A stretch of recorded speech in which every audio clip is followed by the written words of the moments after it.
Selamat petang, salam sejahtera. Terima kasih karena bersama dengan saya di Nazilin Unity Channel. Isu hari ini berkaitan dengan Daim Zainuddin dan kekayaan keluarganya. Hari ini kita digemparkan apabila Daim Zainuddin dan keluarga akhirnya mohon perintah SPRM supaya membatalkan pembekuan akaun. Ada netizen tanya, Daim dan Zainuddin ni dah mula bankrupt ke? Tiada lagi kah duit simpanan yang lain selain daripada akaun yang dibekukan itu? Ada juga netizen yang kata mereka harap supaya SPRM tidak membatalkan pembukuan itu. Mereka takut kalau uang itu tiba-tiba lesap. Ada sebabnya SPRM membekukan akaun tersebut. Dan pastinya salah satu yang paling ditakuti ialah takut uang itu lesap, entah ke mana atau dipindahkan ke mana-mana. Kerana itu pernah berlaku, bukan terhadap Daim Zainuddin, tapi pada perkara atau orang-orang yang lain. Hari ini kita digemparkan melalui laporan berita harian online, bekas Menteri Keuangan Tun Daim Zainuddin dan keluarga yang telah memfailkan permohonan kebenaran untuk memulakan prosiding semakan kehakiman bagi mendapatkan perintah memaksa SPRM membatalkan pembekuan akaun bank mereka. Mereka juga memohon perintah membatalkan tindakan SPRM menyita harta alih yang dikenakan mengikut Seksyen 50 Akta Pencegahan Pengubahan Wang Haram, Pencegahan Pembiayaan terhadap akaun bank berkenan. Selain Daim Zainuddin, pemohon lain yang dinamakan dalam permohonan kebenaran itu ialah isterinya, Toh Puan Naimah Abdul Khalid dan anak mereka, Asnida Wiradani dan Muhammad Amin Zainuddin serta 18 syarikat. Wow, banyak juga syarikat yang sama-sama memohon ya. Ada 18 syarikat. Milik siapa? Tentulah milik orang-orang yang ada kaitan dengan Daim Zainuddin. Syarikat itu terdiri daripada EED Equity Sendirian Berhad, Yayasan Haji Zainuddin, Ilham Baru Sendirian Berhad, Anchor Point Sendirian Berhad, Kangkung Catering Sendirian Berhad, Adri Haniz Sendirian Berhad, Syarikat Maluri Sendirian Berhad, Amiraz Sendirian Berhad, Ridana Sendirian Berhad, dan Sendirian Berhad, Maya Seni Holding Sendirian Berhad, Magical Zone Sendirian Berhad, Permatang Maju Sendirian Berhad, Brainstorm Sendirian Berhad, Arida Farms Sendirian Berhad, Gajah 3 Resource Center Sendirian Berhad, Ilham Tower Sendirian Berhad dan Selidik Jaya Sendirian Berhad. Permohonan kebenaran terbabit difailkan di Pejabat Pendaftar Mahkamah Tinggi Kuala Lumpur pada 6 Jun lalu yang akan ditetapkan untuk didengar esok.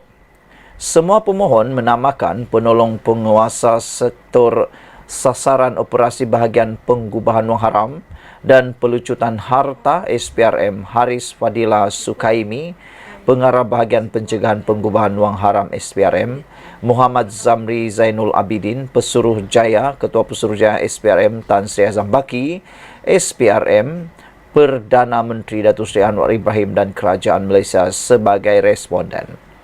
Mereka juga memohon pengisytiharan bahawa tindakan penyitaan harta alih yang dikenakan SPRM mengikut Seksyen 50 Akta Amlas FT dan semua tindakan serta keputusan diambil responden pertama hingga keempat adalah tidak sah dan terbatal. Ia adalah kerana menurut pemohon, ia melanggar hak perlembagaan mereka, menyalahi undang-undang, tidak rasional, tidak mengikut tata cara, tidak dibuat dengan suci hati, berniat jahat dan satu penyalahgunaan proses undang-undang serta kuasa oleh responden pertama hingga keempat. Turut dipohon ialah perintah supaya ganti rugi dan kos untuk ditaksirkan menurut Seksyen 44 dalam kurungan 6 Akta Amla CFT. Ganti rugi am dan teladan, kos serta perintah lain yang difikirkan wajar oleh mahkamah. Sementara itu, Naimah melalui afidavit sokongan bagi menyokong permohonan itu berkata, mereka sekeluarga terjejas berikutan tindakan SPRM menyita akaun terbabit.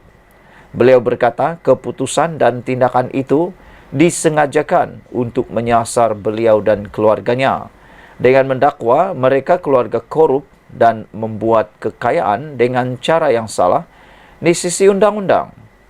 Katanya, beliau dinasihati oleh peguam dan percaya bahawa segala keputusan serta tindakan SPRM adalah bagi tujuan sampingan politik semata-mata. Naimah menegaskan sehingga hari ini mereka tidak didakwa di mahkamah atas kesalahan berkaitan Akta AMLA CFT. Sekian dulu untuk kali ini. Jangan lupa tinggalkan komen anda. Tekan butang subscribe. Malaysia kita punya. Kita jaga sama-sama. Cintai Malaysiaku. Bye-bye. Salam sejahtera. Rupa-rupanya ini sebabnya penyasaran subsidi diesel perlu dilakukan. Anwar akhirnya buka mulut, buka cerita. Penyasaran subsidi diesel perlu dilakukan demi menyelamatkan negara, kata Anwar.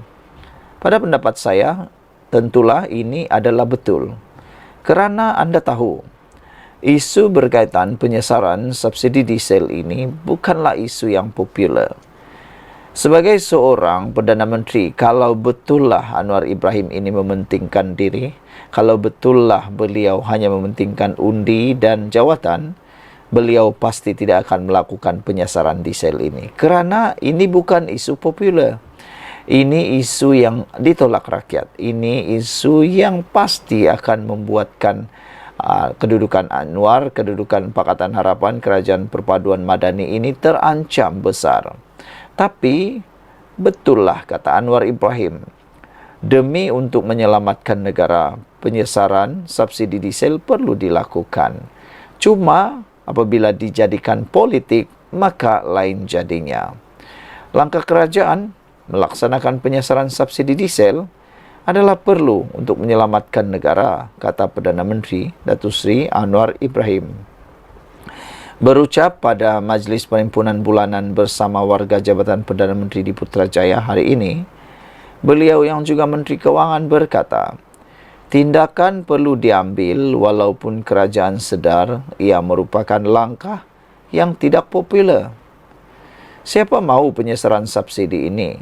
Kena tahu juga, apakah kita lakukan, apapun kita lakukan, kita akan dihentam habis-habisan dengan segala fitnah dan penipuan, kata Anwar lagi.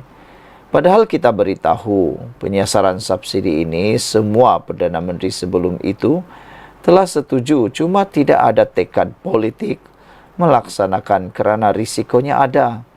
Tapi untuk selamatkan negara, kita tidak ada pilihan, kata Anwar.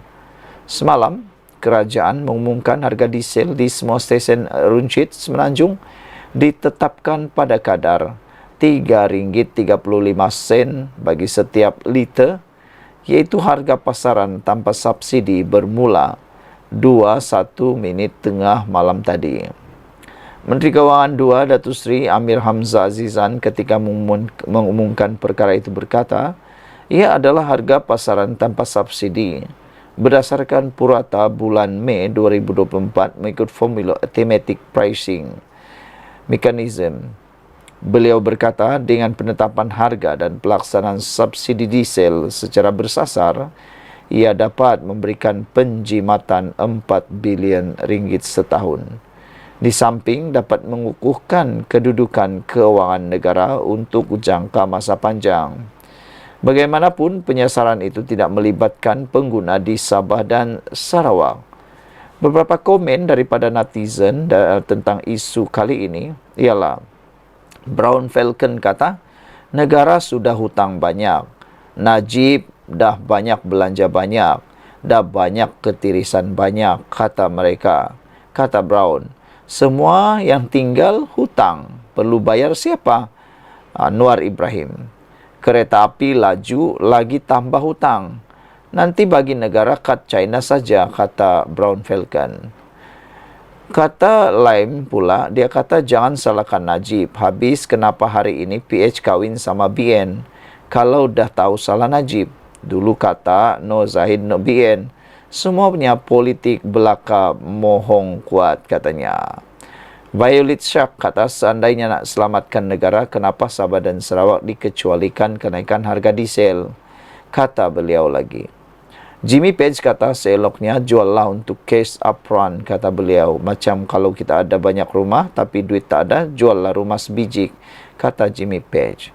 Sekian untuk kali ini. Jangan lupa tinggalkan komen anda, tekan butang subscribe. Bye.